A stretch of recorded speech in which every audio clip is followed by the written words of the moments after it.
Mais d'Afrique, le Mali et le Burkina Faso n'y étaient pas, mais le Niger, si. On sent un manque de solidarité, vous qui êtes au sommet de l'État. Qu'est-ce que vous pouvez nous dire?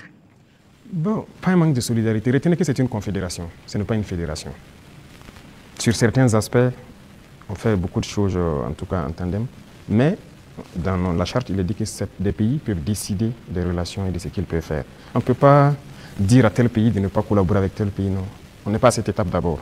On est en train de consolider la confédération sur les aspects, un bon nombre d'aspects de développement, de défense et de diplomatie. Et après, on va passer à la fédération. Ce sont des étapes. Donc, le Niger peut participer à des rencontres. La confédération, on ne se ferme pas. On fait des ouvertures, on côtoie tout le monde. Nous sommes très panafricanistes. On est vraiment ouverts à l'intégration, à tout ce qu'il y a, mais avec des principes. D'accord. Comme il s'agit de défense et de sécurité, on vous laisse une dernière question. Merci Sagnon, mais la question que je vais poser, pardonnez-moi, ne fait pas partie de la défense ni de la sécurité, mais de vos relations avec nous, les médias. Monsieur le Président, est-ce que vous avez un problème particulier avec les médias, donc avec nous, les journalistes? Je dis cela parce qu'on a l'impression qu'il y a eu un malentendu. Je parle des médias nationaux, pas des médias internationaux, dont certains sont tombés dans la poubelle depuis un certain moment. C'est un fait. Et pas des médias nationaux. On a l'impression qu'il y a eu un malentendu au début, et il y a quelque chose, un brouillard comme ça qui est là. Comment vous analysez la situation, Monsieur le Président? Vous savez que je ne suis pas hypocrite. Il y a eu un malentendu, il y a eu un brouillard au début. Mais aujourd'hui, je dois dire que je félicite beaucoup de médias pour leur travail professionnel. Il faut éviter de suivre le travail de l'impérialisme. Certes, beaucoup parmi vous ont été formés par eux. Hein. C'est ça, vous avez été à l'école du blanc, comme on aime le dire. C'est eux qui vous ont formé au journalisme. Donc moi, je ne vous en veux pas souvent quand les gens essaient de se comporter comme eux. Mais je parle pour que les gens prennent conscience qu'il s'agit de notre patrie. Regardez ce matin, par exemple, lisez les titres des journaux en France. Ils vous diront peut-être qu'il y a une mobilisation pour mettre la pression sur le Premier ministre. Ils ne vous diront pas qu'il y a eu une marche contre le pouvoir ou quelque chose. Mais si c'était au Burkina, vous direz qu'il y a une marche contre le pouvoir. Vous comprenez? Les Français nous appelaient, ils continuent de nous appeler putschistes, juntes et quoi. C'est du français. Mais les journalistes nous appelaient aussi putschistes, juntes ici. Pourquoi suivre les yeux fermés? C'est de l'esclavage toujours. Moi, je veux qu'on quitte cela. Chaque État doit se battre pour ses intérêts. Les journalistes se battent pour leurs intérêts. Pourquoi nous, on ne doit pas se battre pour nos intérêts en Afrique? Donc c'est ça, ce n'est pas uniquement les journalistes. Mais j'en viens à certains intellectuels qui sont sur les plateaux télé en Afrique aussi. Quand ils prennent la parole, vous posez des questions, mais est-ce qu'il est africain? Ou bien, génétiquement, il n'est pas là, quoi. Il n'est pas avec nous. C'est une réalité. Un retard. Oui, il faut se décoloniser les mentalités, les manières de faire. Chacun doit se battre pour sa patrie. Vous pouvez avoir une information qui est peut-être vraie et juste, mais vous décidez de ne pas sortir l'information. Parce que ça peut porter préjudice à la défense nationale, à la sécurité, à la cohésion, et ainsi de suite. Ça, c'est une décision souveraine, parce que vous voulez préserver votre pays. Mais on ne dit pas seulement dès qu'il y a une information, il faut la sortir. Non, ce n'est pas comme ça. Et très souvent, les journalistes, comme on aime le dire, le train qui vient à l'heure, ça ne les intéresse pas. C'est le train qui est en retard. Vous le savez, Monsieur le Président, donc vous nous comprenez de temps en temps. Ah oui, mais il faut éviter ça. Moi, je veux maintenant que vous vous intéressez au train qui vient à l'heure. D'accord. Je voudrais vous laisser avec une phrase qui est la devise d'un grand club européen. C'est celle-là: notre maillot peut être tacheté de sang, de boue et de sueur, mais jamais de honte. C'est tout ce que je vous souhaite, Monsieur le Président. Merci beaucoup. Merci grandement. Nous abordons donc le volet politique et société de cet entretien et nous recevons pour cela Mathieu Somda de Radio Burkina et Colette Kombari de la télévision Impact TV.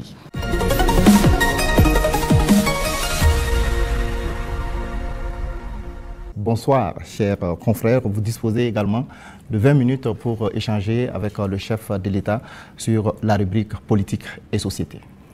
Excellence, Monsieur le Président, 30 septembre 2022, 30 septembre 2025, bientôt 3 ans de gestion du pouvoir d'État. Quel bilan d'étape faites-vous en termes de mise en œuvre de votre vision et de votre orientation politique à travers la révolution progressiste et populaire?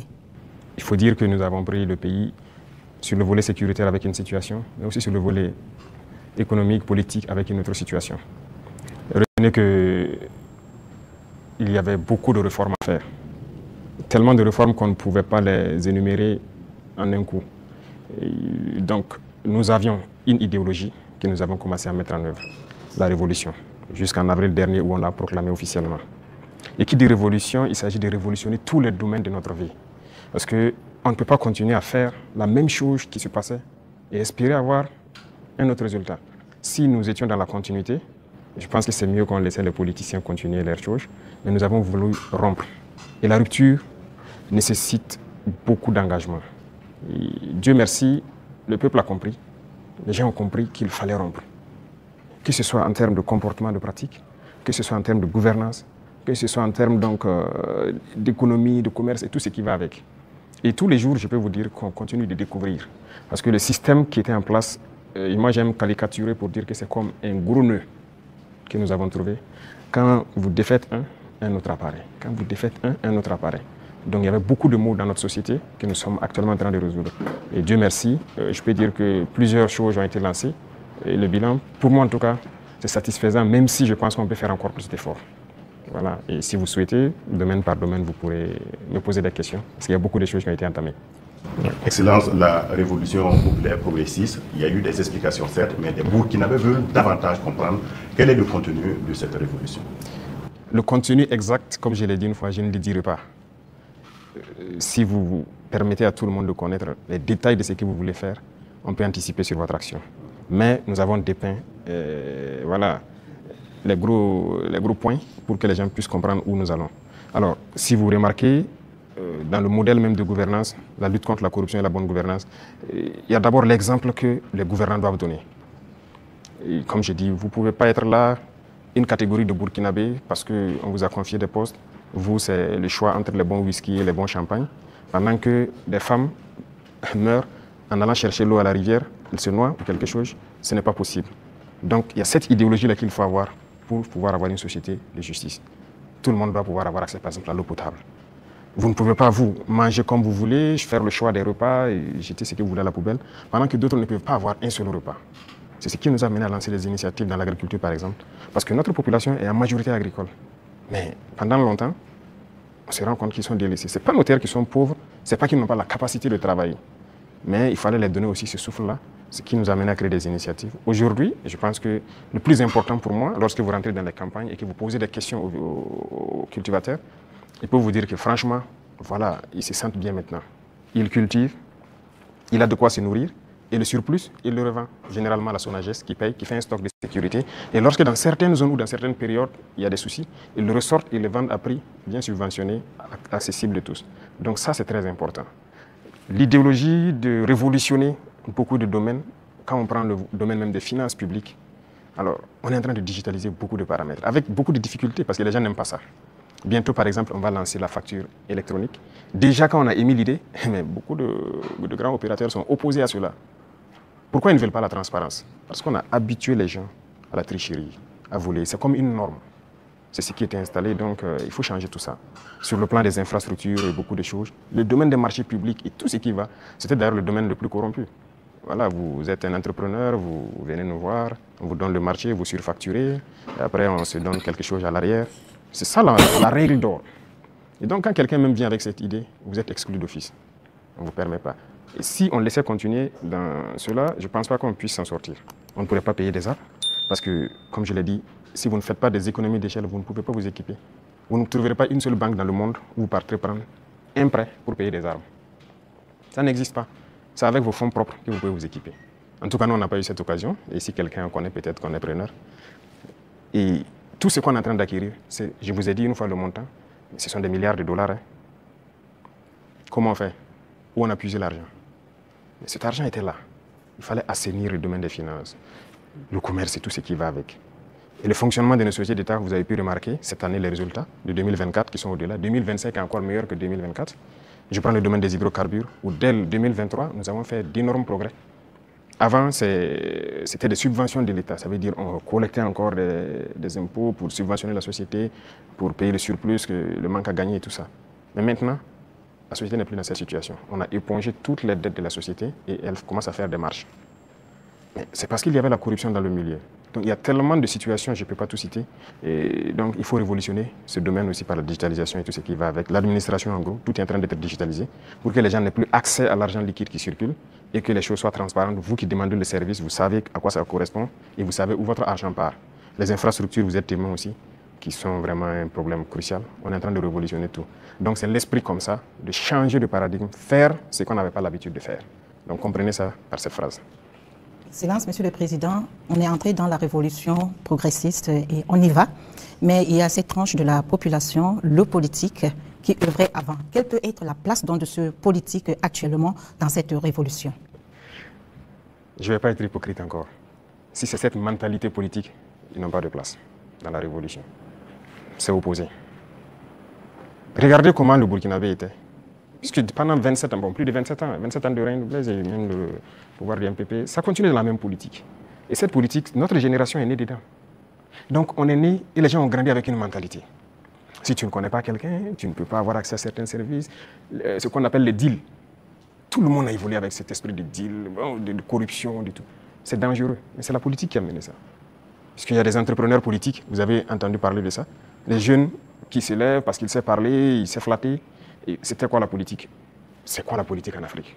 Il faut dire la vérité. Quelqu'un qui a l'art de mentir, de tromper, de flatter. Vous voyez tous les vices. Si vous regroupez tous les vices, vous êtes un bon politicien. C'est la réalité. Nous, au village, quand on voit quelqu'un qui est un trompeur, il ne dit pas la vérité, on dit, lui, là, c'est un politicien. C'est comme ça qu'on disait. Donc, il faut que cette mentalité change. Beaucoup ont changé. Beaucoup ont compris, ont changé et marchent avec nous. Maintenant, ceux qui veulent rester dans leur radicalisme politique ancienne, là, ils n'ont pas de place. Ça, on ne va pas se mentir. Sinon, qui ne faisait pas la politique au Burkina? Mais c'est le même peuple. C'est parce qu'on a parlé, ils ont compris, et par les actions, ils voient, ils ont compris que les gens commencent à changer de mentalité. Et nous voulons changer définitivement les mentalités pour que personne ne pense qu'il faut d'abord appartenir à tel parti pour bénéficier d'une route, il faut appartenir à tel parti pour avoir un fourrage. Non. Tout le monde au Burkina doit bénéficier des bienfaits de la nature du Burkina et du travail du gouvernement. Donc la politique, moi je disais que la manière de la faire, ça divise. Et ça donne des avantages particuliers à un groupe et l'autre groupe n'a pas d'avantage. Donc non, il faut qu'on arrête ça. Donc beaucoup ont changé, beaucoup... Il y en a qui sont dans des postes de responsabilité. On nous interpelle même que non, lui là, il a milité dans tel parti. J'ai dit aux gens, non, on n'est pas là pour diviser. On est là pour unir. Tant que la personne a compris et veut faire le travail comme on le veut, on le met. Comme il y en a aussi qu'on a responsabilisé à des postes, et 2 mois, 3 mois, vous avez vu qu'on les a cherchés. Parce que s'il vient et qu'il continue de vouloir faire la même chose qu'il faisait, on va te chercher et on va te punir. Donc c'est un changement de mentalité que nous voulons. Tous ceux qui changeront de mentalité sont les bienvenus dans le bateau. Mais si vous voulez continuer à fonctionner comme la politique ancienne, vous n'avez pas de place dans la révolution. Excellence, vous l'avez dit plusieurs fois, il faut de l'ordre et de la discipline pour le développement du FASO. Le recyclage des jeunes a déjà commencé. Comment enrôler les autres couches de la société? Voilà, très bien. Ce programme, c'est un vaste programme que nous n'avons pas voulu détailler. Mais j'en ai parlé une fois lors d'un de mes entretiens, qu'il y a un vaste programme en cours. Il faut commencer... En fait, les jeunes, c'est bien, mais ce n'est même pas eux notre cible, ce sont les plus petits. Les plus petits, c'est eux notre cible. Après la mort de Sankara, vous avez suivi, on a cherché tous les travailleurs des garderies. Certains même sont décédés, malheureusement. Mais les garderies se sont fermées. C'est le privé peut-être qui se débrouille, qui ouvre quelques maternelles et tout. Et bon, l'école est devenue autre chose. Vous savez, si vous voulez une société qui va être combative et compétitive demain, il faut miser sur les enfants. Aujourd'hui, moi j'ai séparé les 2 ministères pour que le ministère de l'enseignement de base prenne en compte ce volet. Vous voyez, on a lancé dans le concours normaux beaucoup de recrutement pour l'encadrement de la petite enfance. Mais on vient de lancer encore de manière exceptionnelle ceux qui ont déjà été formés, qu'on veut recruter pour que cette année, on commence un certain programme. C'est eux la cible. Et on va y arriver. Nous avons un programme pour qu'on puisse commencer une certaine éducation patriotique, civique au niveau des plus petits. Et une fois que c'est ancré là-bas, nous avons de bons citoyens demain. La jeunesse aussi, on le fait avec. Les bacheliers, on les a fait rentrer en immersion. Ils avaient peur au début, mais je pense qu'ils ont compris beaucoup de choses. Ils doivent être plus solidaires, humbles. Ils doivent comprendre le Burkina. Parce que quelqu'un qui est né, excusez-moi, à Ouaga 2000 ici, qui est dans... Voilà, il dort dans le lit qu'il veut, il se plaint même que le matelas n'est pas bien. Le matin, il a le choix du petit déjeuner, ce qu'il veut. À l'immersion, il dort par terre, sur la natte. Il comprendra qu'il y a d'autres Burkinabés qui dorment par terre. À l'immersion, il n'a pas le choix du petit déjeuner. S'il y en a, il y en a. S'il n'y en a pas, il mange ce que les autres mangent. Déjà, dans sa tête, il comprend qu'il y a 2 faces du Burkina Faso. Et j'ai dit à l'immersion de les priver. Il y a des jours où ils auront 2 repas, des jours 1 repas et des jours sans repas. J'espère qu'ils l'ont fait. C'est pour qu'ils comprennent la vie. On est jeunes, mais si on a atteint cet âge et qu'on n'a pas compris qu'il y a plusieurs types de Burkinabés, c'est dangereux. Il faut que les jeunes comprennent qu'il y en a qui n'arrivent même pas à s'offrir un repas. Et quand lui va dormir avec la faim, toute une journée, il n'a pas mangé. Vous croyez que si demain, on le confie une responsabilité, il va toujours avoir en tête, ah, si moi je dilapide de l'argent et qu'il y en a qui n'ont pas à manger, c'est la conscience qui va le gronder. Donc ce sont des épreuves qu'on les fait faire. C'était 45 jours que j'avais programmé, mais à cause des inscriptions, j'ai dit de faire 30 jours. Mais les prochaines échéances, j'espère qu'on ira à 45 jours. Donc les futurs bacheliers et brevetés doivent se préparer à affronter ça. Et le programme va continuer à s'enrichir, c'était la première expérience. Mais nous espérons pouvoir changer, même les jeunes, leur mentalité. Et, Excellence, en Conseil des ministres, la décision de réformer la loi agraire et foncière, le statut des chefs coutumiers et traditionnels avait été adopté. Quelles sont les motivations? La réforme agraire était nécessaire. Vous savez combien de conflits sont nés dans cette question des terres? Il y a des villages qui se sont machetés, des familles se sont divisées à cause de la question des terres. Il faut que l'État prenne ses responsabilités. Mais si vous hésitez, parce que vous avez peur de déclarer ça, que des gens vont se sentir frustrés ou pas, c'est pourquoi la révolution est la bienvenue. Il faut décider à un moment donné d'arrêter tout ça. Il y avait combien de promoteurs immobiliers au Burkina en 2010? Je ne pense pas, ça ne vaut pas une vingtaine. Subitement, en 2015, on en a plus de 200. Ils ont payé les terres partout, ils partitionnent, ils vendent, ils revendent, ils ont pillé les terres et c'est dangereux. Actuellement, nous avons une application SICAD qu'on vient de lancer, on est en train de réenregistrer. Mais ce qui se passe, c'est terrible. Même les parcelles dans les villes, les gens vendent et revendent à plusieurs personnes parce que ce n'était pas digitalisé. C'est un gros registre. Vous pensez que quelqu'un peut fouiller les registres, voici le numéro de la parcelle appartient à telle personne, donc toi tu es allé acheter, c'est pas... Donc il y a beaucoup de doublons et ça crée des conflits. Et pendant que ces politiciens-là faisaient ça, ils sont là dans des conférences, des trucs, que cohésion sociale. Vous ne pouvez pas faire de cohésion sociale en divisant les gens sur la terre. Voilà pourquoi on a décidé de prendre nos responsabilités, d'arrêter ce massacre-là. Et voilà, la terre appartient à l'État. Et désormais, on fera tout pour équilibrer au maximum voilà, la situation et que les gens ne se sentent pas lésés. Pour la chefferie coutumière, c'est pareil. Cette loi est là il y a longtemps. Hein. Il y a très longtemps, selon ce qu'on m'a dit, mais personne ne veut. Mais nous avons décidé de mettre la main à la pâte, regarder, parce que la chefferie coutumière, pour moi, ils doivent être respectés, ils doivent être écoutés, ils doivent être ceux-là qui travaillent pour la cohésion sociale. Quand ils parlent, quand il y a un conflit, il y a une situation conflictuelle, ils doivent parler, pouvoir rassembler et que leur voix doit porter. Donc il y a un certain nombre de privilèges, si je peux dire, qu'on a mis autour, des symboles de la nation qu'on a mis autour pour que les gens les respectent. Qu'on le veuille ou pas, on les respecte et qu'eux-mêmes, ils imposent le respect. Parce que dernièrement, les politiciens les avaient détournés. Beaucoup, aujourd'hui, voilà, regrettaient avoir marché aux côtés des politiciens. Il y a des villages où les gens sont divisés, les gens ne respectent plus les chefs. Mais avec cette loi, en tout cas, qu'on a amenée à la LT, nous avons essayé d'élaguer beaucoup de choses pour que leur respect dans la société puisse être réinstauré. Et ça, c'est très important. Excellence, la lutte contre le terrorisme affecte notre tissu social avec des soupçons d'exaction communautaire. Le vivre ensemble est menacé par endroits. Comment amener les Burkinabés à renouer avec les valeurs cardinales telles que la solidarité, le civisme et la cohésion sociale? Je pense que ces valeurs sont en train de revenir toutes seules. Au contraire, la guerre a forgé aussi à ce que les gens comprennent beaucoup de choses et les gens commencent plus à s'unir. Vous savez, les inégalités sociales créent plus de problèmes de cohésion sociale que le terrorisme. Il y a trop d'inégalités sociales. Je disais à certains, j'ai dit, écoutez, vous avez mangé à votre faim. Vous allez vous asseoir comment avec elle qui n'a rien mangé pour parler de cohésion sociale? Ce n'est pas possible. C'est la même situation que je vous ai pris tout de suite. Il faut essayer au maximum de mettre les gens à un certain niveau. Tant qu'il y a la richesse, que ce soit bien réparti. Ça, c'est le premier pas. Les cas d'exaction et tout ce qu'il y a, il faut faire attention. Il y a beaucoup de gens qui ont donné des allégations. C'est dernièrement, quand on a vu le cas à Solenzo, ils ont sorti des images, parlé. On n'a rien dit, on s'est calmé. Quand ils ont fini de chanter, on a montré les civils qu'ils disaient que les forces ont tués ont été transportés jusqu'à Ouagadougou ici, mis en sécurité. Ah, si on les a tués, pourquoi ils sont à Ouagadougou? Comment ils se retrouvent à Ouagadougou? Souvent, c'est fait à dessein, ils inventent tout ce qu'ils veulent inventer, avec leurs ONG, leurs médias et tout. Mais on laisse, quand ils finissent, on montre la vérité. Voilà. Les terroristes ont pris des civils comme boucliers humains, certes, mais les forces ont pu faire la distinction. Et après le combat, ils ont rassemblé les civils à Solenzo. On a dépêché les moyens nécessaires pour les transporter, venir. Et ils ont été présentés devant tout le monde. Ce sont des centaines de civils. Ils ont témoigné. Donc, il faut qu'on fasse attention aux récits de certaines personnes qui veulent juste développer des thèses. Et leur objectif, c'est de nous diviser. Mais nous, on ne doit pas tomber dans ce piège-là. Voilà. Excellence.